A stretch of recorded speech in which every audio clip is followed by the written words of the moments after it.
Hello everyone, welcome back to The Budget Sportsman. Thank you so much for joining me on today's video. Today we're going to be taking a look at two cell cameras from Moultrie, the Edge 2 and the Edge 2 Pro. Last year I posted a video on my channel about operating cell cameras on a budget. In that video I mainly focused on two brands, SpyPoint and StealthCam, and I also talked about muddy cameras that function on the StealthCam app. A few months ago, Moultrie reached out to me and they had seen that video and wondered if I would be willing to take a look at some of their cameras. After some back and forth communication, they agreed to send me two cameras, the Edge 2 and an Edge 2 Pro. And in this video, I'm going to share my thoughts on these two cameras side by side. Now, Moultrie did send me these cameras for free, but they are not paying me or telling me what to say. And I did use my own money to pay for the batteries and the monthly service during the testing period. So, speaking of testing, I put both of these cameras out in the woods right next to each other on the same tree, side by side, so that I could test them in the exact same conditions.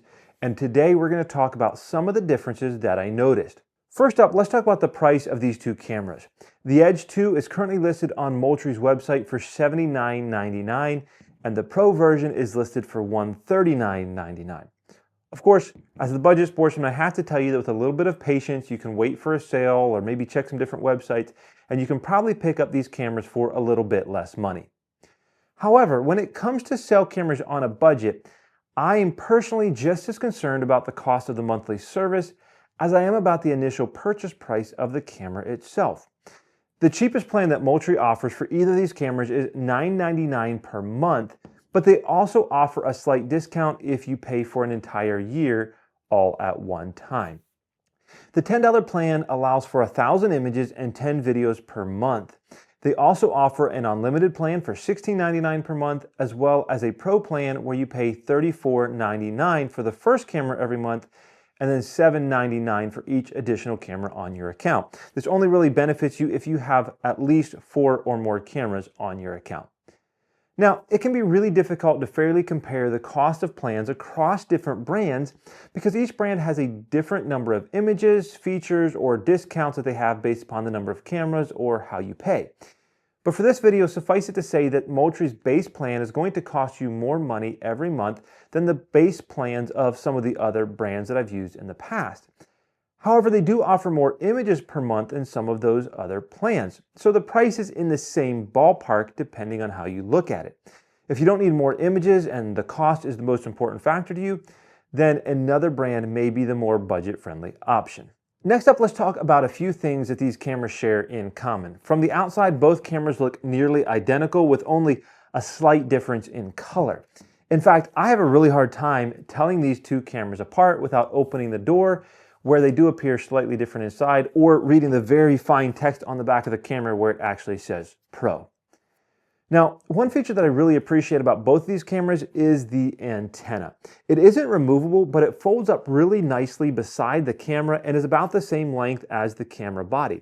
That means if I throw a couple of these in a backpack for a scouting day, I don't have to worry about breaking off the antennas, something I have definitely worried about with other cameras I've used in the past.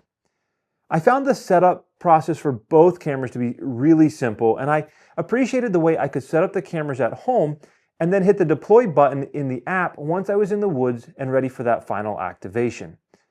Both cameras offer an on-demand function where you can request an image from the app and receive it in just a few minutes.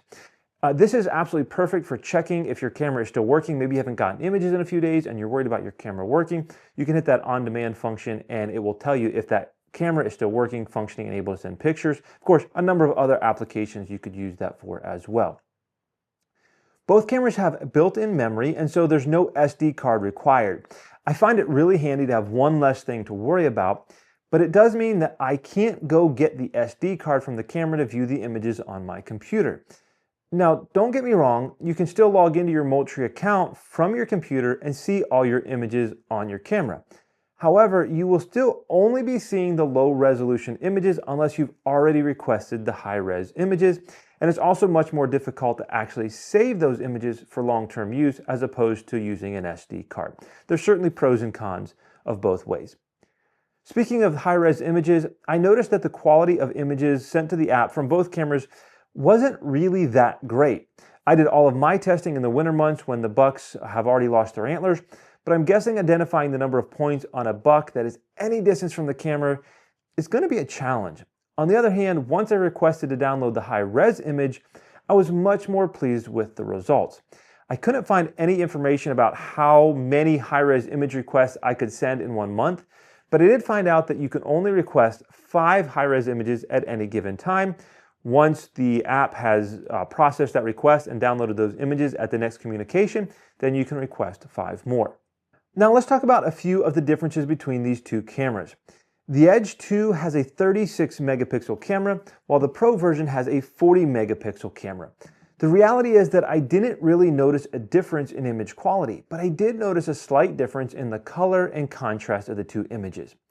The Pro version has a slightly faster trigger speed at just 0.3 seconds, although the Edge is absolutely no slouch at 0.4 seconds trigger time. So far, you might be wondering, what advantage does the Pro version have over the non-Pro version? Well, there are a few key differences that I think you should be aware of, so let's dive into them. First, one of my favorite features of the Pro version is called Live Aim. When you're putting out your camera, you can put the camera into Live Aim mode on the camera and then enter into the Live Aim mode on the app. It creates a local connection between your phone and the camera and gives you a live preview on your phone so you can see exactly where your camera is facing. There's a slight lag in the connection, but overall I found this feature to be super useful. In the past, I would typically place my camera and then walk in front of it to trigger the camera and then wait for the image to come to my phone. This process was usually pretty slow, and I have a few hunting locations where a cell camera can get service, but my phone cannot.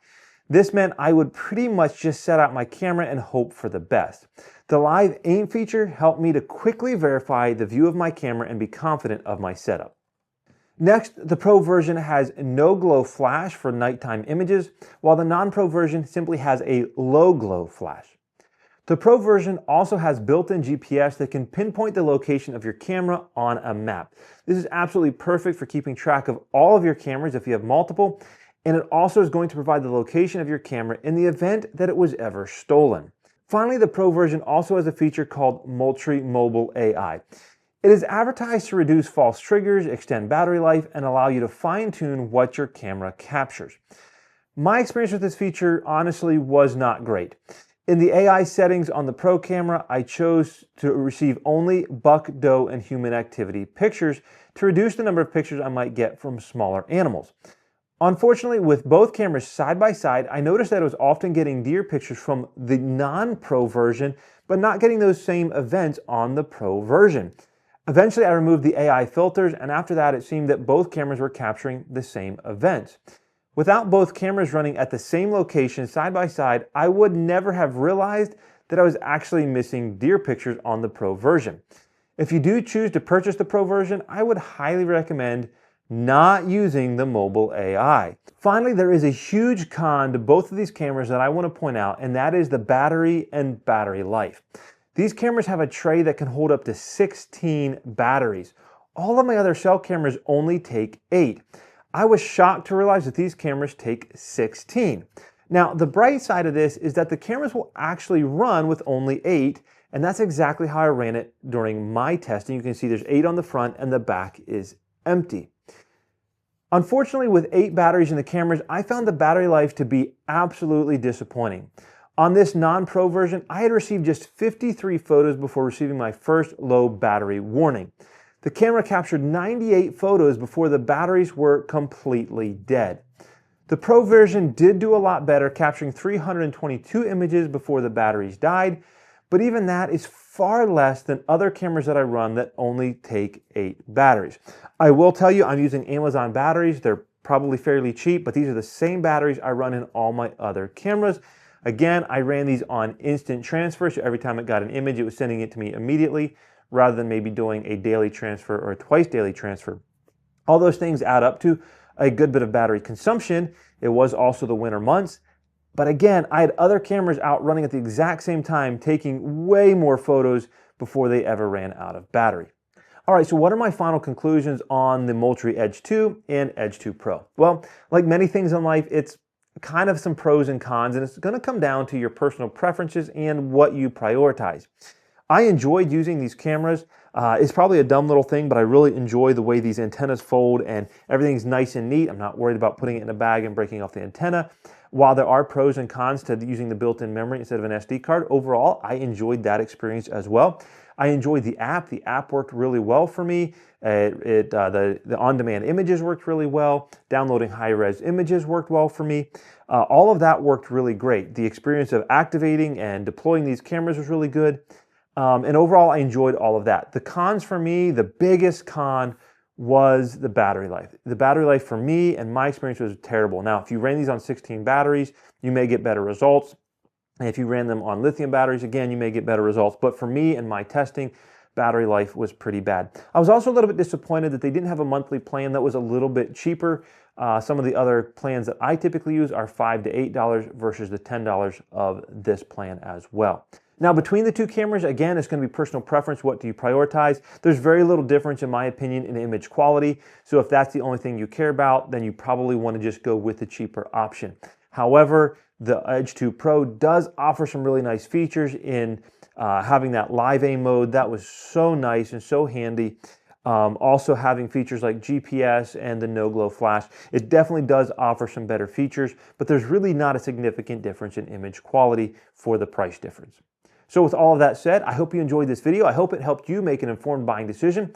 Let me know what you think down in the comments, and maybe you've had some experiences with these cameras already. Let me know what your experience has been. And until next time, remember to get off YouTube and get outdoors into God's great creation.